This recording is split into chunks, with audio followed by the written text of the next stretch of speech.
इस दुनिया में जो पति और पत्नी का रिश्ता होता है बहुत ही अटूट माना जाता है। ऐसे में जब पति या पत्नी के बीच कोई धोखा दे तो समझ लीजिए कि घोर कलयुग आ गया है। ऐसे में हम मौजूद हैं महाराजगंज जनपद के फरंदा क्षेत्र में। हमारे साथ एक भाई साहब हैं, उनसे हम जानने का प्रयास करेंगे कि उनके साथ क्या घटना घटित हुई है। क्या नाम है आपका और क्या समस्या है आपकी? नमस्कार, मेरा नाम सत्येंद्र पासवान है। मेरी समस्या ये है, मैं महाराजगंज फरंदा तहसील के अंतर्गत रहने वाला हूँ। मेरी समस्या यह है कि मैं राजकोट से मैं काम करने वाला एक मजदूर आदमी, वहां पर मुझे मेरी पत्नी के बारे में कुछ सूचना प्राप्त हुआ कि मतलब ये इसका कैरेक्टर सही नहीं है। तो वहाँ के लोगों से सुनते हुए, ना ध्यान देते हुए, मैं सोचा कि कुछ तो बात है। लेकिन सूचना जैसे ही प्राप्त हुई और खबर पुख्ता मिला मुझे किसी के साथ अफेयर चल रहा है, तो मैं तुरंत ही वहां पे से निकला। तो वो आने को तैयार नहीं हुई। उसके बाद मैं उसे जबरदस्ती लाना चाहा तो वो अन्य लोगों से मुझे मारने पीटने की धमकी देने लगी। फिर उसके बाद मैं अपने फूफा को बुलाया, वहां पे वो समझौता कराए तो नहीं आई। उसके बाद मैं वहां के कोठारिया थाना के अंतर्गत में जाके शिकायत किया। तो वहां पे जब कंप्लेन करने के बाद मैं गया तो थाने के वही बाहर में आप? जी थाने के सामने जब मैं कंप्लेन किया, उसके बाद किसी व्यक्ति को रूम के बगल वाले को फोन किया कि आप उनको भेजिए, नहीं तो प्रशासन कार्रवाई करेगी, चुपचाप घर चली जाए। घर आने के बाद मुझे हुड़को चौकड़ी पर मारपीट की भरे समाज में और लाने की कोशिश किया, फिर नहीं आई। फिर उसके बाद वहां से बैग लेकर के बच्ची को छोड़ करके भागने लगी। तो मैं अपने फूफा जी को खबर दिया कि फूफा भाग रही हैं, तो 2 किलोमीटर दूर से फूफा जाके पकड़ के लेके आए। उसके बाद आई, उसके बाद मुझसे झगड़ा करते रही मैं, लेकिन मैं विनती करते गया, पैर पकड़ते गया। उसके बाद कैसे कैसे राजकोट स्टेशन पे आई। स्टेशन से आते ही मैं उनको अहमदाबाद के लिए गाड़ी पकड़ा। गाड़ी पकड़ने के बाद अहमदाबाद बीना जंक्शन तक गाड़ी जाती है। जैसे ही बच्ची को दूध वध पिलाती हैं, सुलाती हैं, उसके बाद जैसे हमारी आंख थोड़ी सी बंद होती है और भनक ना लगते हुए मंगलसूत्र और कुछ जेवर और पैसा लेकर के लोगों को बीच को चकमा देते हुए बाथरूम में घुसती हैं। और ये लगा लोगों को कि बाथरूम में घुसे ये स्वच्छ करने के लिए, लेकिन ट्रेन की रफ्तार जैसे ही हल्की सी धीमी होती है, उतरकर वेंडर के पास जाकर कुरकुरे चिप्स लेती हैं और बैठ करके मुस्कुराते हुए बिना जंक्शन पर बैठ जाती हैं और ट्रेन अपनी रफ्तार पकड़ लेती है। आपके पास से वो क्या क्या सामान लेकर के गई है? मेरे पास से एक मंगलसूत्र 1 तोला का और मिनिमम 200 ग्राम या 150 ग्राम का एक पाइजेब, 70 ग्राम का पैरपट्टी पायल और एक कुंजी पास 60-70 ग्राम का और एक बच्ची का कड़ा 2 एक सेट और उनकी नानी ने वो दी थी ओम, वो लेकर गई हैं। और कैश 10,000 रुपया लिफाफे में रखा था, वो लिफाफा निकाल करके वो लिफाफा रखी है और सारे चीजें जो है बैग कपड़े लगते छोड़ के गई हैं। और ग्रे कलर का सूट और ग्रे कलर की ओढ़नी और ब्लैक लेगी।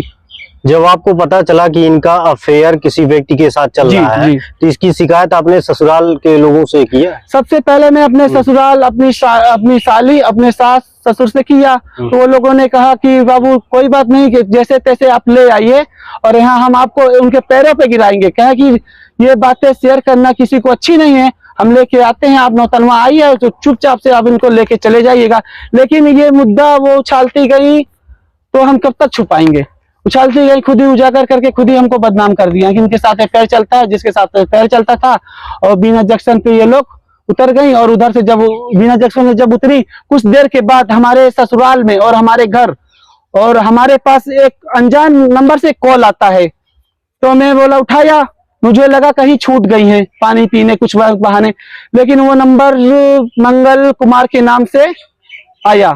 तो मुझे शक हुआ मंगल कुमार कौन है। मंगल कुमार तो हमारी कंपनी में काम करता था कार्तिक विश्वकर्मा के साथ। तो मैं बोला झूठ मत बोल भाई, कौन मंगल कुमार बोल रहा हूँ। उसके बाद वो फोन काट दिया। जब हमारी साली साहिबा बड़ी साली हैं जो, वो फोन लगाने की कोशिश की, मंगल से बात करने की कोशिश की, तो बोल रहा है कहीं स्टेशन पे हूँ, कहीं बोलता है कोचिंग जा रहा हूँ। ऐसा करते हुए लोग बातें चली। वो वीडियो कॉल, उनको दिल को तसल्ली ना मिली, और वीडियो कॉल की तो कहीं स्टेशन पे जा रहे थे उन लोग। ये पुख्ता रिपोर्ट है, मतलब वीडियो ऑडियो रिकॉर्ड है हमारे पास। जब बीनापुर स्टेशन से वो चली गई थी, इसकी शिकायत आपने कहीं की?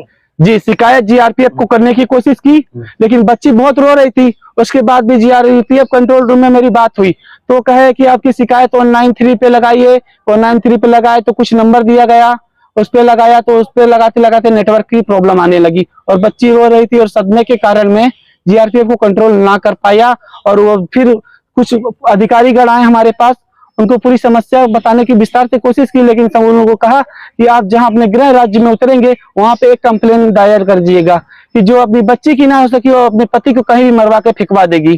तो आप अपने गृह जनपद में कहीं शिकायत जी, की है? गोरखपुर उतरते ही हमारे माता और हमारे चाचा जो हैं वो सूचना मौके पर 3 बजे से ही वहां पर थे, और हमारे ससुराल पक्ष के प्रधान और हमारे ग्राम सभा के प्रधान सभी लोग वहां मौजूद हुए।